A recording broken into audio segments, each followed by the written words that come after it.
तो आपण मैंने जदि पुटल और कांकड़े तरकारी केबे खाई ना ताले निहाती ये रेसिपी की ट्राए करंतु तो बहुत बढ़िया रेसिपी।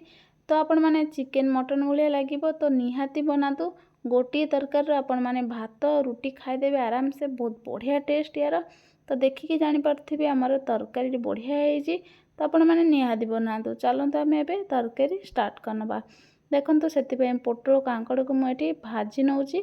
तो गोटे चामच तेल पकईकि मुझे हलदी लुण पकईकि भाजी नौची। तो आपण मैंने जदि बनै ना ताले निहाती बनातु। तो हल्दी लुण पकई सारिकी मुझे भलसे ताको गोले नौची। तो देखंतु गोले सारा पर एठी मु 2 मिनिट कवर दे दूची ताको। तो देखंतु तापर मुझे आउ थे गोले नौची ताको। तो तापर एबे चलते आम 5 मिनिट छाड़देवा तो सिझापी। तापर एठी आम मसला बनवा। गोटे बड़ पियाज अच्छी आउ 4टा कंचा लंका, एटी गोटे चामच जीरा, 2टा सुखिला लंका और गोटे आउ अल्प किसी अदा और रसुण ताको भलसे ग्राइंड करनवा। एबे देखंतु आमर एठी पोटल आउ कांकड़ भलसे सिझी जाइछि आउ भाजी हो जाइछि। तो ये भली आपण माने भाजी नेबे। तो सिझे नेबे भलसे। तो ताको आम बाहर करनवा।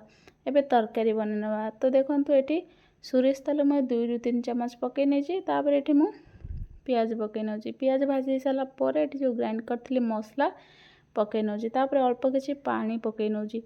तो आपण माने जदि बनै ना रेसिपी ताले निहाती बनातु तो बहुत बढ़िया लागिबो।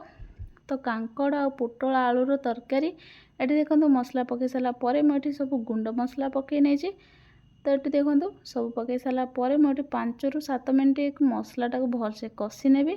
तो अल्प किसी कटा धनिया पत्र पकई नौची जो भल बास्ना और टेस्ट लगे। ये देखो फाइनाली आमर ये मसला बढ़िया से कषि हो जाइए। देखिकी जानीपारे केते बढ़िया देखा। तो तापर जो आलू पोटल आ कांकड़ भाजी रखी ताको भी पकई नौची।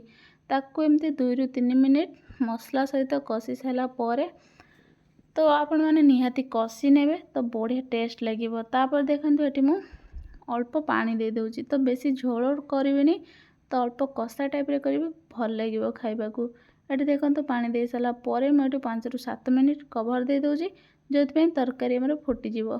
तो देखंतु फाइनाली हमर रेडी हो जाइए पोटल आलू कांकड़ तरकारी। कटा धनिया पत्र पकई नेली। तो आपण माने निहाती एभली बनै खातु तो बहुत भल लागिवो।